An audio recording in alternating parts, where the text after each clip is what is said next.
Bismillahirrahmanirrahim. Hello, my name is Humaira and welcome to the video. Everyone, I would like to ask you all a few questions. What does a car do? In what direction does the car move? Then what does the tires do? In what direction does it move? Well, as we all know, car moves straight, but the tire spins. In physics, straight line motion just makes much more sense. For example, a car goes straight down the road. But when things start to move in circles, like tires spinning in order for the car to move straight, then the concept gets a little bit trickier. But I'm not here to talk about science. Rather, I would like to talk about the economy. The concept we have just mentioned earlier exists in the world of the economy. Going straight here means linear, and spinning or rotating here means circular or circulating. Most of us, especially in Brunei, we are adopting the linear economy, which consists of extracting, make, consume, and dispose. In a simpler word, we are just generating waste, and it's easier that way.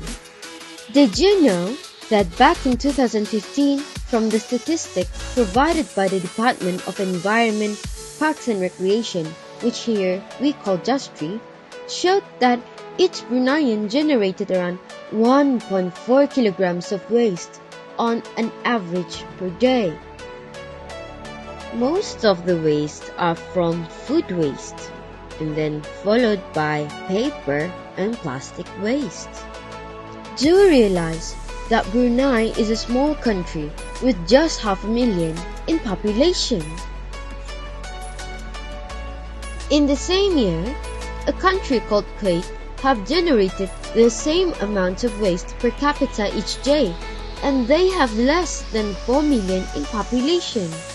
Today, in 2018, Kuwait is titled as the world's most wasteful country. Why is that?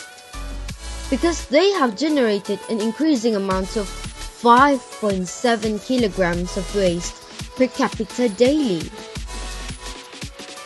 Imagine the increasing possibilities of the amounts of waste Bruneian would produce for the past 3 years. It's not impossible because we are continuing to adopt the linear economic model. Now, let's get to the concept where things gets a little bit trickier. In chronological order. Back in 2012, Sweden began importing million tons of waste into their country because they claimed that they simply did not produce enough trash and they needed more. Only 4% of their household waste goes to their landfill each year. What happens to the rest of the waste? Well, they burn it and converted it into power for the households. This sort of exchange is called waste to energy, or in short, WTE. It's kind of costly, but they are going for the energy saving measure.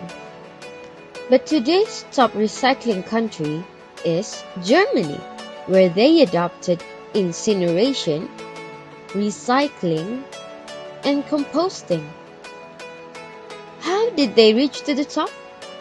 Well, they have the country's recycling system where the public have to properly sort out their waste and help the local recycling centers follow the policies of turning waste into resources.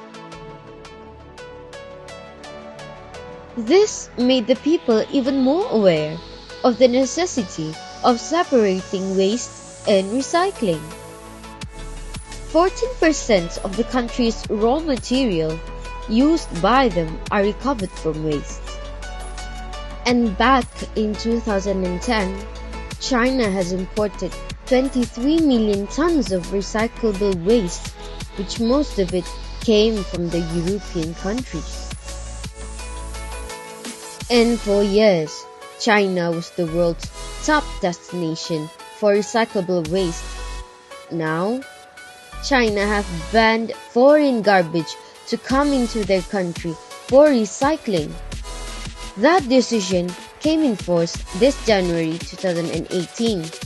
One of the reasons, due to environmental pollution and not much space for them to improve their own internal recycling. Apparently, this has made a wake-up call for the foreign countries for them to recycle their own waste.